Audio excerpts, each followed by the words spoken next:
Assalamualaikum warahmatullahi wabarakatuh. Perkenalkan, nama saya Asda Disabutro dari kelas 5A Pendidikan Bahasa dan Sastra Indonesia Universitas PGRI Palembang. Kita akan membahas hakikat semantik.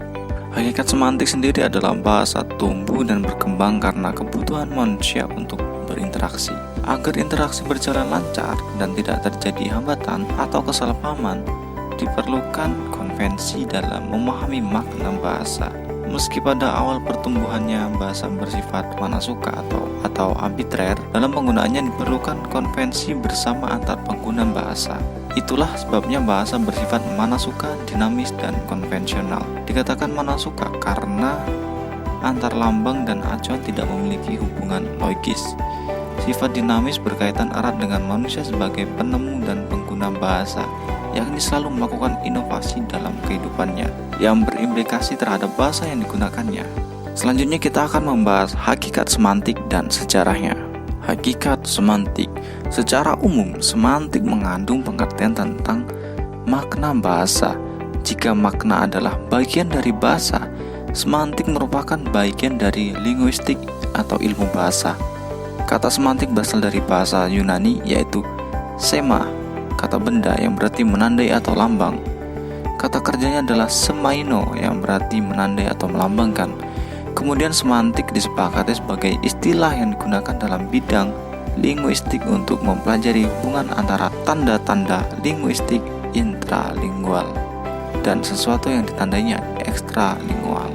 Ferdinand de Saussure 1857-1903 menyatakan bahwa setiap tanda linguistik Prancis Signes Linguistiques terdiri atas dua komponen, yaitu penanda dalam bahasa Prancis signifiant dan petanda Prancis signifiant. Yang dimaksud dengan penanda adalah wujud bunyi bahasa dalam bentuk urutan fonem tertentu, sedangkan yang dimaksud dengan petanda adalah konsep gagasan ide atau pengertian yang dimiliki oleh penanda itu. Untuk lebih memahami istilah penanda dan petanda yang disebutkan, perhatikanlah contoh berikut, yakni dengan kata kuda. Tanda linguistik di sini ditampilkan dalam wujud ortografis kuda yang terdiri atas komponen penanda dalam wujud deretan fonem K, U, D, dan A, serta komponen petanda yang berupa konsep atau makna sejenis binatang berkaki empat yang bisa dikendarai.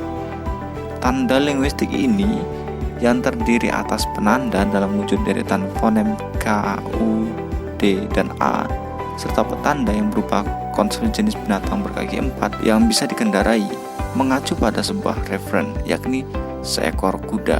Kita masuk ke bagian selanjutnya, yakni sejarah semantik. Istilah semantik baru muncul pada tahun 1984 yang dikenal melalui American Philological Association atau Organisasi Filologi Amerika dalam sebuah artikel yang berjudul Reflector Meanings, A Point in Semantics. Istilah semantik ini sudah ada sejak abad ke-17. Selanjutnya, sejarah semantik dapat juga dibaca dalam artikel An Account of the Word Semantic, Word nomor 4 tahun 1948-78-9 melalui artikel Lee Lewis Intellectual Delange. Brakel mengungkapkan istilah semantik sebagai bidang baru dalam keilmuan bahasa Prancis dan sebagai ilmu murni historis. Berdasarkan pemikiran tersebut, perkembangan semantik dapat dibagi dalam 3 pertumbuhan. Yang pertama adalah masa pertama.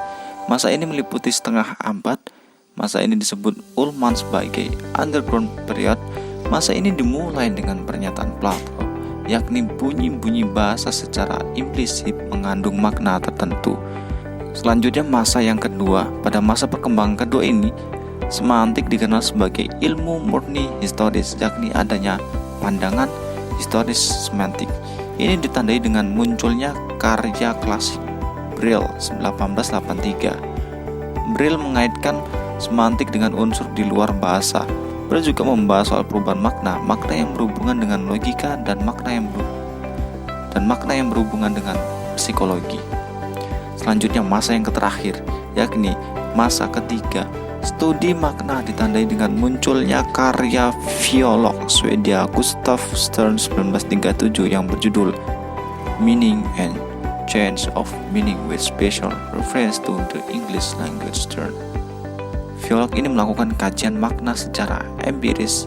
Dalam kajian ini semantik dinyatakan dengan tegas sebagai ilmu makna. Akan tetapi, sebelum kelahirannya karya Stern, di Jenewa telah diterbitkan bahan kumpulan kuliah dari seorang pengajar bahasa, Ferdinand de Saussure, yang berjudul Cours de Linguistique Journal, yang sangat menentukan perkembangan linguistik berikutnya.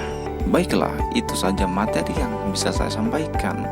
Terima kasih sudah menonton. Sampai jumpa di video selanjutnya. Stay positif dan hidup ini hebat. Wassalamualaikum warahmatullahi wabarakatuh.